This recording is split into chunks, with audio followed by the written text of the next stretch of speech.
Bonjour et bienvenue. Merci d'avoir choisi la Poste pour passer votre code de la route. Avant de débuter l'épreuve, nous allons vous proposer les consignes du ministère, le mode d'emploi de la tablette et 3 questions d'entraînement. Cela ne prendra que quelques minutes. Profitez de ce court moment pour vous concentrer et essayer de vous détendre. Et n'oubliez pas, en cas d'échec, vous pourrez repasser votre examen où vous voulez, quand vous voulez. Pratique le nouveau code. Les consignes du ministère de l'Intérieur vont maintenant vous être présentées. Nous comptons sur toute votre attention.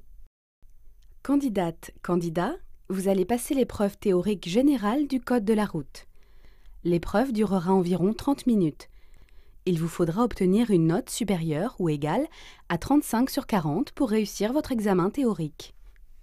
Pour chaque question, vous allez devoir choisir parmi plusieurs propositions la ou les bonnes affirmations.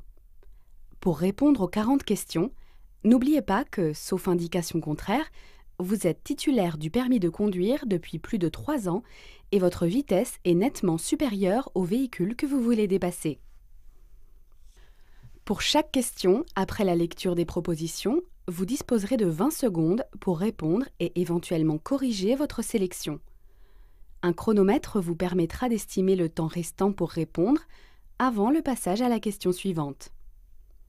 Gérez bien votre temps. Ne vous précipitez pas, mais ne vous laissez pas non plus rattraper par le chronomètre. Les situations de conduite proposées seront soit des images fixes, soit de courtes vidéos issues de situations réelles ou virtuelles. Soyez attentif au pictogramme qui signale le début d'une vidéo. Il ne vous sera pas possible de revoir la scène. Dans la majorité des cas, vous êtes le conducteur de la voiture d'où les photos ont été prises. Vous pouvez aussi être observateur de la scène. Vous analyserez la situation depuis une vue extérieure. D'autres questions présentent des zones à analyser. À vous de déterminer où se situe le danger et quel comportement adopter.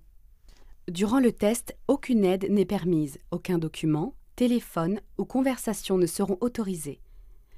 Tout candidat pris en flagrant délit de tricherie se trouvera dans l'obligation de quitter la salle et se verra appliquer la réglementation relative à la fraude aux examens. À présent, voici quelques conseils pour bien utiliser votre tablette lors de l'examen. La zone de réponse se trouve en bas de l'écran. Elle est affichée après la lecture de la question et des propositions. Une fois affichée, la zone de réponse reste ouverte jusqu'à la fin du chronomètre. Elle contient de gauche à droite les réponses A, B, C et D et ne change pas durant l'épreuve. Sélectionnez une réponse en touchant la lettre correspondante. Attention à ne pas cliquer sur D quand les propositions sont uniquement A, B ou C par exemple. Une réponse est sélectionnée lorsqu'elle est affichée sur fond bleu. Vous pouvez sélectionner une ou plusieurs réponses. Vous pouvez aussi désélectionner une réponse. Le choix des réponses est possible jusqu'à la fin du chronomètre. Quand vous êtes satisfait de votre choix, ne touchez plus à la tablette. C'est la dernière sélection qui est enregistrée. Pendant l'affichage de la question, un bandeau bleu affiche de gauche à droite votre nom, votre prénom, votre NEPH, le numéro de la question en cours sur le nombre total de questions et le bouton volume. Le réglage du volume s'effectue en appuyant sur le bouton volume, puis en modifiant la position du curseur.